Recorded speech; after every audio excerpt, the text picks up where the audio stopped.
Calling 2020 CR 11865, State of Texas versus Mary Jesse Diaz.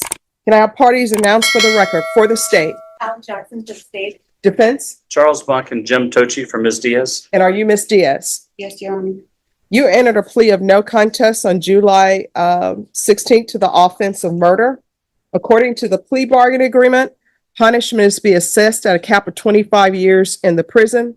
There are no applications, and of course, for murder, you're not eligible for probation. Have both parties had a chance to review the PSI report? Yes, Your Honor. Yes, Judge. Any objections to the PSI report? Not from the state, Your Honor. No objections, Judge. All right. Any witnesses from the state or the defense? Not from the state, Your Honor. We just have argument. No witnesses, Judge. All right. Then the court will hear argument. State, I'm Yes. assuming you're requesting that I hit the cap? Yes, Your Honor. We feel that the 25 is already taking kind of evidence and other things into consideration. But especially after, if you read the PSI and you've had a chance to review the report, to review the autopsy, there's just several things I want to highlight. Not only did Ms. Diaz shoot Christopher Jones in the back, she left him to rot, Your Honor. She left him alone in that house for the better part of a month. And there's evidence that she returned at least once, but likely more. She took his phone, his wallet, his watch, his dog, and his car. She used his car, she drove it around, she spent his money, she racked up his calls, she tried to collect rent from one of his friends, she tried to sell his equipment, and in that event, she got the murder weapon stolen. She not only tried to convince his family and friends that he was still alive through her texting them on his cell phone, she also tried to convince the police he was still alive. She impacted his entire family, his mother, his sister, and his aunt, and the children that he had only recently connected with. And so 25 to us is the only thing that even came close to getting any sort of justice, Your Honor. All right. Defense. Hi, Judge.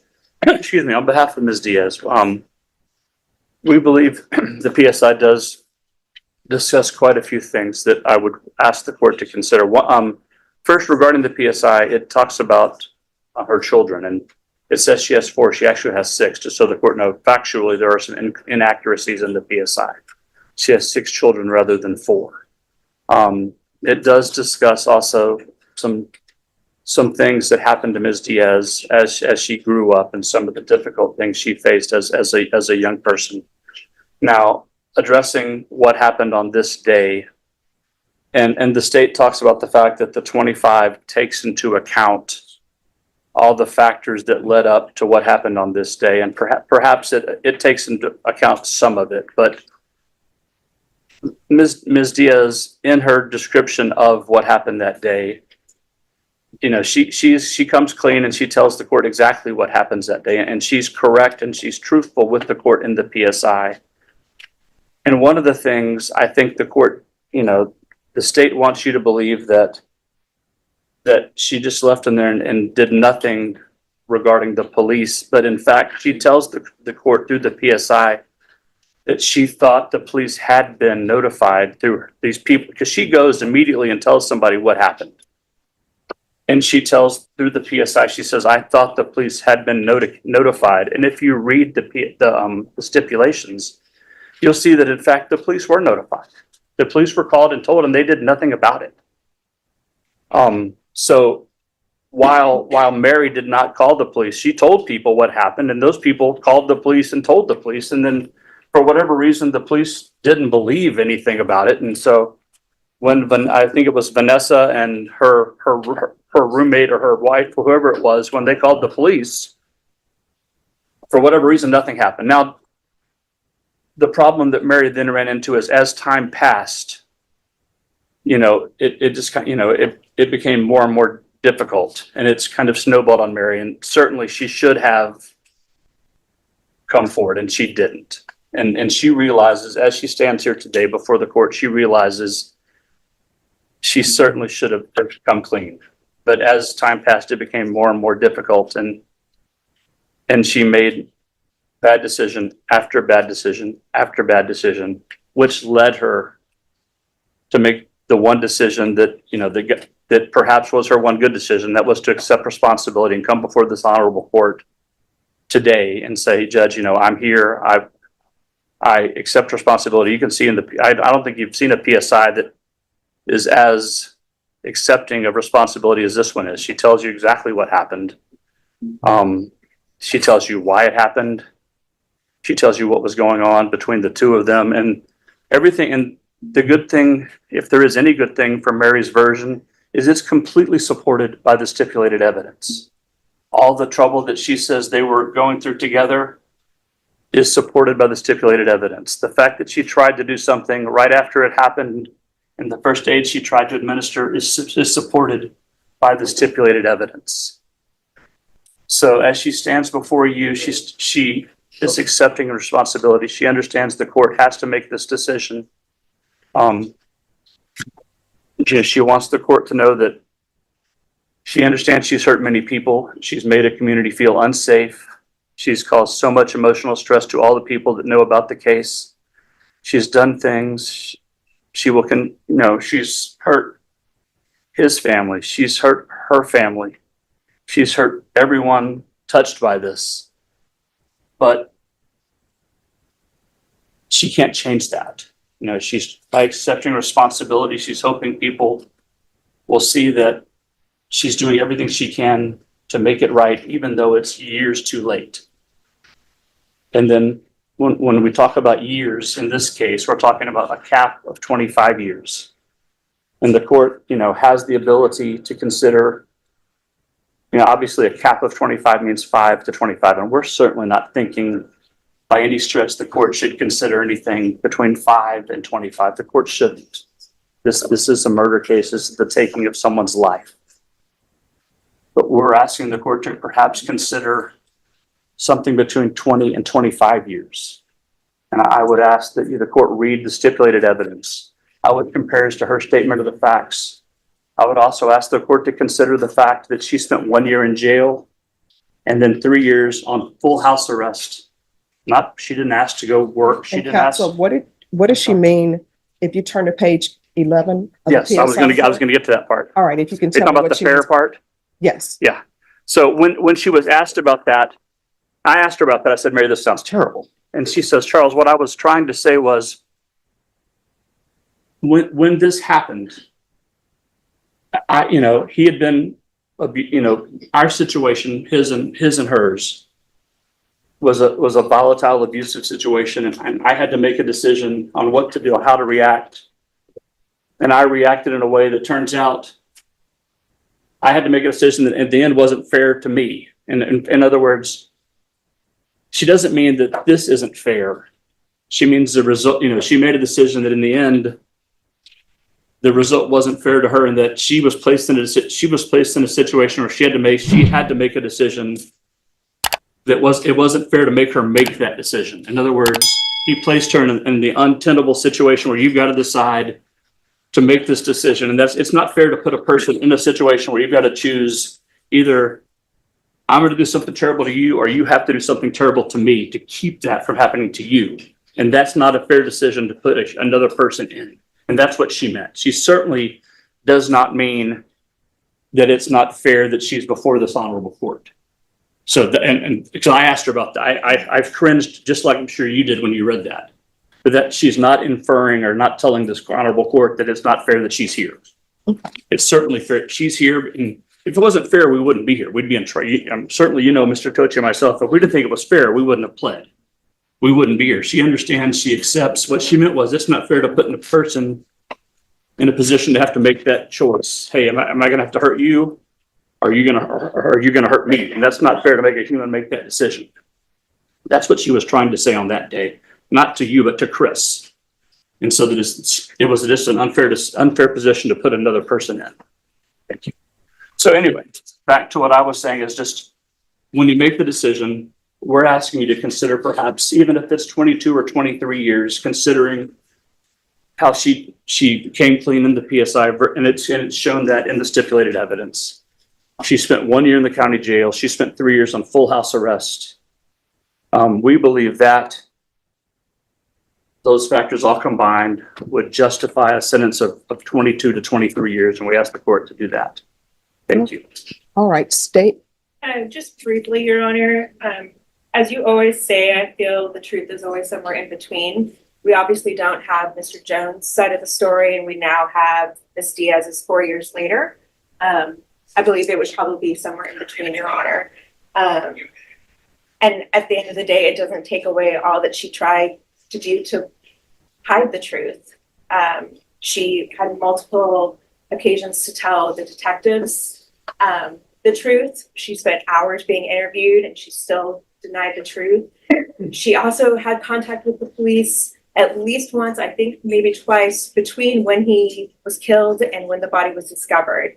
And at no time did she say anything. She knew he hadn't been discovered and the police hadn't gone because she went to that house, which she talks about, the fact that she went back to the house and his body was still there and she took the dog.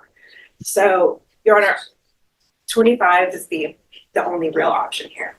Okay, and I remember, the steps, and I always reread steps, and part of the stipulations, it says that there were text messages sent that appear to be text messages to make it seem as though the complainant was still alive. Yes, Your Honor. Did I read that correctly? Yes, Your Honor. To multiple friends and family. All right. Does anybody want to address that part of the stipulations? No. Like I said, at some point it snowballed and she got caught up in that. All right. Anything else from either side? No, Your Honor, just a reminder that we do have the family for victim impact on Zoom. All right. Ms. Diaz, I want you to know when the state makes an offer a cap of 25, always consider the full range, because when people offer a cap of something, so I consider 5 to 25. I don't automatically say, oh, I'm giving this person 25 or 24. I consider the entire range of punishment. Okay. And I understand what the defense is asking for. I understand what the state is asking for. And I appreciate both people being reasonable in what they are asking for.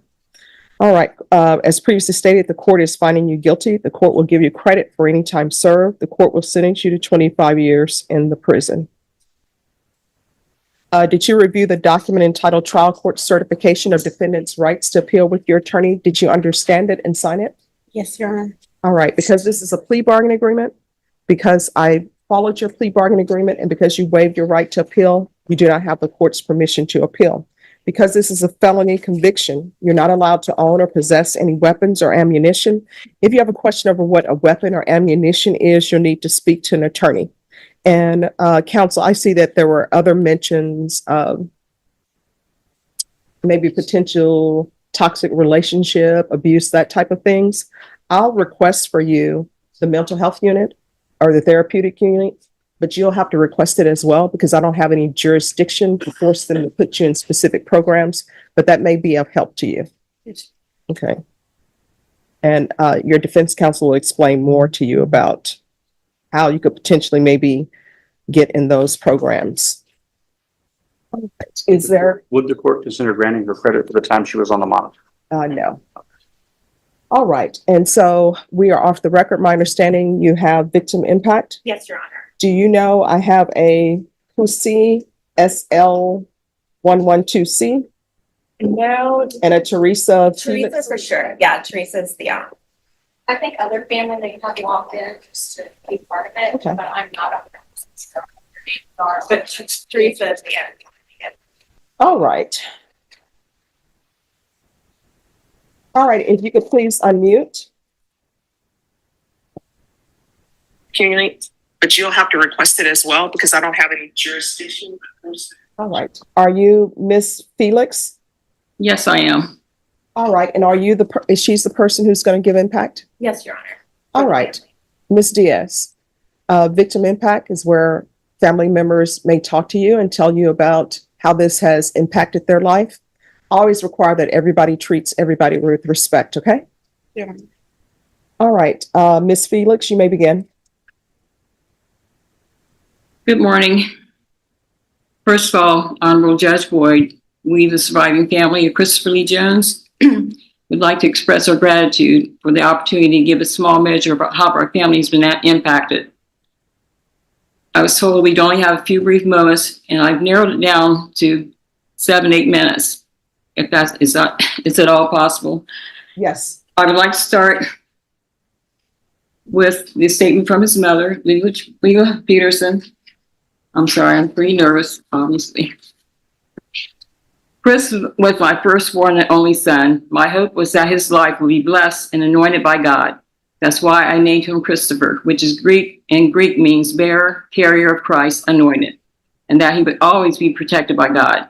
When he was growing up, my family and I tried to provide love and support to him in all he tried to do.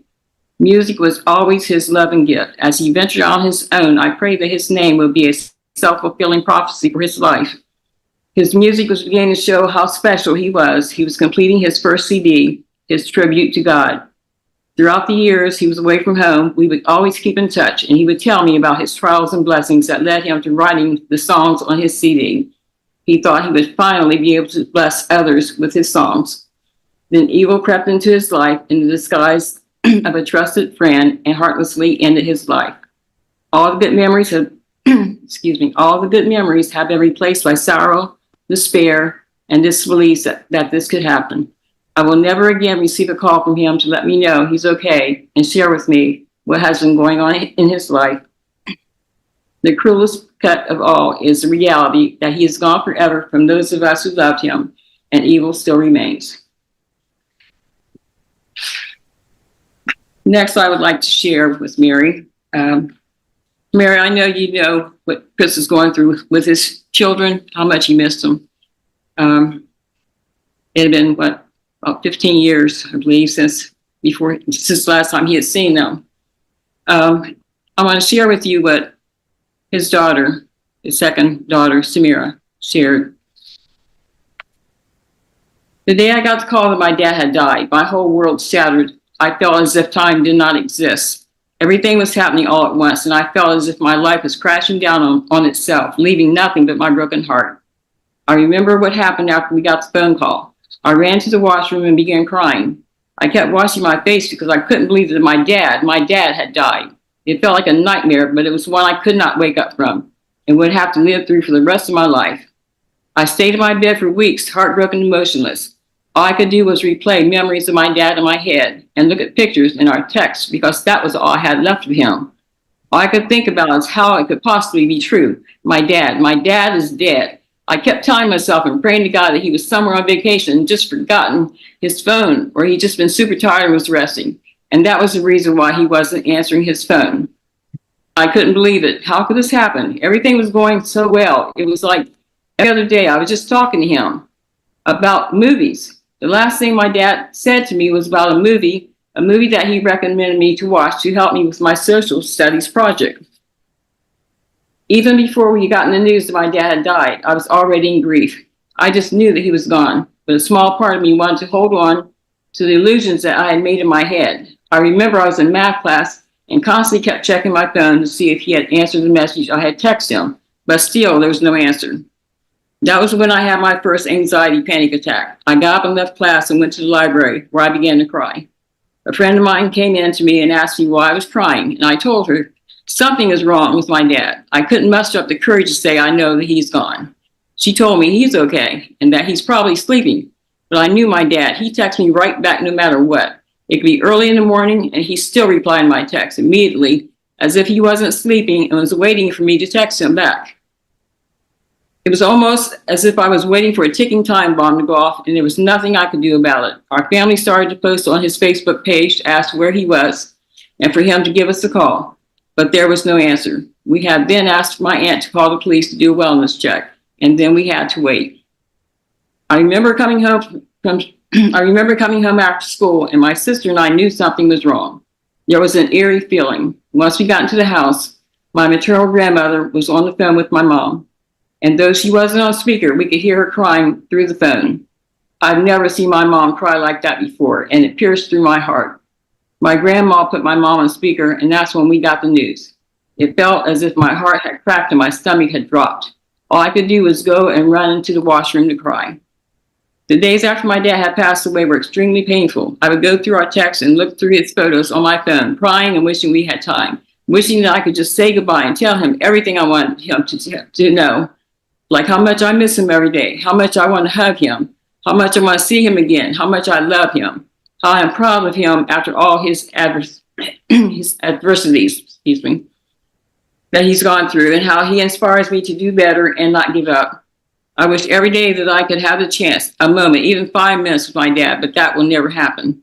When I went back to school after weeks upon weeks and still was grieving, my friends were giving their condolences, but it felt as if all their words went into my ears like an empty black hole and disappeared. I was in disbelief, and all I could think about is, how is this even possible? How can I be in a world where my dad isn't here? It didn't make any sense to me. I couldn't believe that the only thing that I had left of my dad were pictures and memories. He was just here. He was just here. So how could he be gone forever? I have a hard time accepting my dad died. I know that eventually everyone passed away, but I thought that my dad would at least have more time before he passed away. I would be there by his side, being there for him and help him through his final steps. I thought that he would at least be given one more moment before there would be no more moments at all. In fact, I still cannot believe it. I catch myself reading through our text and calling him, crying, hoping he'll pick up, knowing that will never happen. Every time I try to talk about my dad, all I can do is cry. I have problems sleeping because of panic attacks and anxiety. I fear losing my mom and my family. I can't handle it. When my dad died, all I could think about is why? He didn't deserve this. He didn't deserve what happened to him. Nobody does. And nobody's family deserves to go through the pain my family has gone through. This last year, I came to the realization that I'll never see my dad again, speak to him, hug him, and tell him how much I love him, or even spend time with him, because that was all taken away. When my dad died, I cried so much to the point that I couldn't physically cry anymore, and crying became painful. My eyes were burned from the tears, and my throat was so sore till I couldn't speak, and even to drink water was painful. I couldn't. I was in too much pain. I was heartbroken. My dad's death didn't just change my life, it shattered and destroyed it. I became so distressed that my pituitary gland became extremely swollen, and I had to get MRIs. I began to have headaches constantly, and all I could take was medication after medication. I would be sick all the time and could not sleep because of how bad my anxiety and panic attacks had gotten, and I was only 16 at that time. All this is caused by the stress I endured from my father's death. It didn't just shatter my heart and break me on the outside, it broke me on the inside as well. Before my dad passed away, I was getting straight A's in school, but when he died, I couldn't do it anymore. I felt as if studying was a waste of my time. I realized how short time is. I couldn't waste my time studying if I could spend it with my family, because how would I know if this was the last time with them? I found myself trying to compensate for how I felt about the waste of time I spent studying, when I could have been talking to my dad, when I could have been replying to him, talking to him, instead of telling him, "Dad, can I talk to you later? I'm studying right now." But I'll talk to you later. I love you. One of the worst words, later, because later never came. Later didn't exist for us. I graduated in the class of 2022, and I remember when I was watching my classmates walk the stage, all I could think about is how my dad was so excited to see me and my siblings graduate, but that was taken away from him. And the day that was supposed to be my happiest became my saddest. All I could do was to try not to cry as I heard dads cheer for their daughters as they walked across the stage, on to the next chapter of their lives, knowing that my dad would never be able to do that. Excuse me. For many people, when they lose their parents, it's by old age, and they know they're about to lose them. They are prepared. Family members can say their final goodbye and have closure before they lose their parents, but I was never awarded that. The last thing my dad ever said to me was, "Hey, Samira, what's up, Angel? Did you watch that movie yet?" And I never got to reply. I never got a chance to say I love you. I never got a chance to say goodbye to my dad, because that was taken away from me and my siblings, my family, and the people I love. Dad, I love you so, so, so much. Words can't even express how much I love you. I'm so, so proud of you. I couldn't have asked for a better dad, because even if I did, I would just get you. I wish we had more time, because a few words can't express how I feel. I'm so grateful for you. You made me a better person. You made me realize so many things I didn't know about myself. You inspire me. You are me and I am you. You are my life, my moon, my sun and my star. Not just my world, but my entire galaxy and universe. You are my existence. Samira Jones. Oh.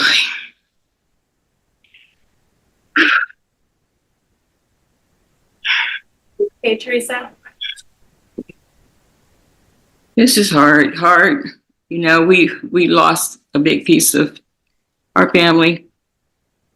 Everyone has things in their life that they wish they could change, and things that sometimes happen that they wish didn't happen.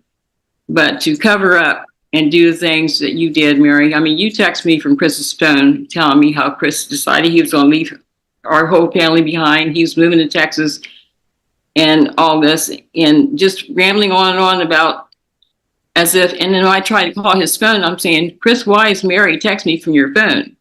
Of course, I didn't know what happened. That was so cruel, and just leave him there.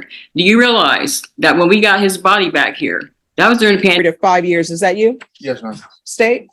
Yes, Judge. Violated condition number 16, on or about the 21st day of September 2022 in Victoria County, Texas. The defendant, Kevin Ray Lawwill, did then and there fail to apply for, provide documentation of attendance, and comply with all rules, regulations, instructions, and financial agreements as directed by the court and or supervision officer and or the head of or authorized personnel of the following program, a parenting class, in violation of condition number 16. How do you plead to that? True or not true? True. We State. waive the remaining conditions, Judge. Any objection? No, Your Honor. Did you understand by pleading true to violation of 16, the court could find it true, grant the motion, find you guilty, not grant you community supervision, and sentence you up to 20 years in prison and up to $10,000 fine? Did you understand? Yes, ma'am. Knowing that, do you still wish to plead true to violation of 16? Yes, ma'am. Court will find violation of 16 true. Is there an agreement? We do have an agreement, Judge. We have an agreed recommendation to the court that you enter an adjudication of guilt on Mr. Lawwill's case. However, you deny the MTR and just place him on straight probation. All right. And what are you all requesting as an underlying sentence? Judge, I kind of told Mr. Schaefer I would defer to the court on the term, but I would say maybe somewhere in the 5 to 7 year range. All right. So here's the question that I have. So what I see there are other things in here, but he hasn't done the parenting class. Why is there a request to convict him? Judge, I think it's because he had, obviously there's a new number 1 on there that we didn't go forward on today that he's dealing with in Uvalde. That was the recommendation. Victoria. I'm sorry, Victoria. Mhm. That was the recommendation that probation had based on all of the violations that had occurred since he'd been on probation. Okay. Because I would like to still have him available for the full range of punishment, which would be 20 years if I'm going to continue him. Why should I continue you, Mr. Lawwill? I have no excuses. I have a lot of people depending on me. They've been depending on me. It's getting serious, and I know the consequences ahead. I mean, this has already been serious. You're on deferred adjudication. Yes, ma'am. So does anybody know what is his, and I'm not taking it as true, but what are these cases in Victoria? It's a misdemeanor marijuana and a DWI first, I believe, and he's got a different counsel. I don't have the police reports on those. So those are the only charges? Yes, ma'am. They're pending sometime in December. All right, this is what the court is going to do. Court will deny the motion, alternate amend conditions, and I'm going to extend you for 2 years. And there's to be no contact with minors until That she has since taken the parenting class since getting the MTR, and he's turned it into. probation. You knew where I was going with that. Yes. Probation. Has he completed the parenting classes now? Okay. All right, we're extending you for 2 years. There's to be no unsupervised contact with minors. And I'm going to keep that in place until the Victoria cases are concluded.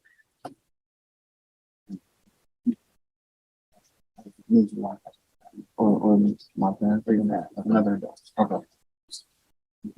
Doable. Yes. Yes, sir. And all other conditions are to remain. So what that means with no unsupervised contact, that means that if your wife decides to go to the grocery store, and sometimes people are like, it's too complicated to put children in child seats, you need to let her know. Okay. You can't do that. All right, is there anything else from either side? No, Your Honor. All right, don't come back here again. You understand? Unless you're coming back